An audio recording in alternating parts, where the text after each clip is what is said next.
America అధ్యక్షుడు Trump విధించిన 50% సుంకాలతో ఇప్పటి వరకు ఆ దేశానికి భారత్ నుంచి వెళ్తున్న దాదాపు 4,22,384 కోట్ల విలువైన ఎగుమతులపై తీవ్ర ప్రభావం పడనుంది. సుంకాల వల్ల అమెరికా మార్కెట్లలో భారతీయ సరుకుల ధరలు భారీగా పెరిగిపోవడంతో ఇతర దేశాల సరుకులతో పోటీ పడలేని పరిస్థితి. మరి ఇంత భారీ నష్టాన్ని భర్తీ చేసుకునేదెలా? ప్రస్తుతం కేంద్ర సర్కార్ దీనిపైనే తీవ్రంగా కసరత్తు జరుపుతోంది.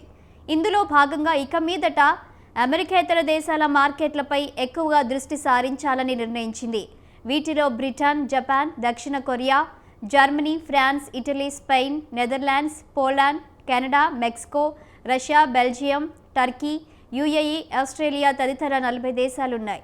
ఈ దేశాల్లో ఇతర సరుకులతో పాటు వస్త్ర పరిశ్రమ ఎగుమతులకు అత్యధిక ప్రాధాన్యం ఇవ్వాలని ప్రభుత్వం భావిస్తోంది.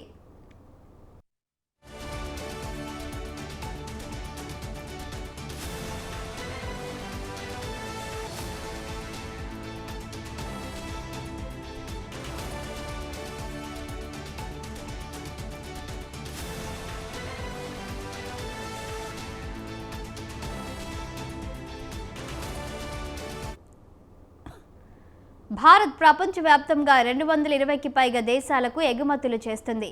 వీటిలో బ్రిటన్, జపాన్, దక్షిణ కొరియాలతో కూడిన 40 దేశాలు అత్యంత కీలకమైనవి. ఈ దేశాలు ఏటా $59,000 కోట్ల విలువైన జౌళి ఉత్పత్తులు, వస్త్రాలను దిగుమతి చేసుకుంటున్నాయి.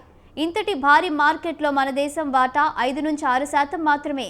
అంటే ఈ దేశాల్లో మన మార్కెట్ వాటాను పెంచుకోవటానికి పుష్కలమైన అవకాశాలున్నాయి.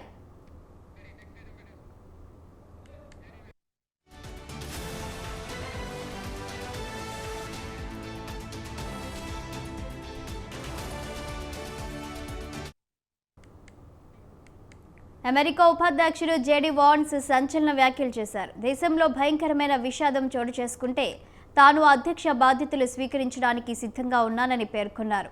అమెరికా అధ్యక్షుడు డొనాల్డ్ ట్రంప్ ఆరోగ్యంపై ఊహాగానాలు వస్తున్న నేపథ్యంలో వాన్స్ వ్యాఖ్యలు ప్రాధాన్యం సంతరించుకున్నాయి.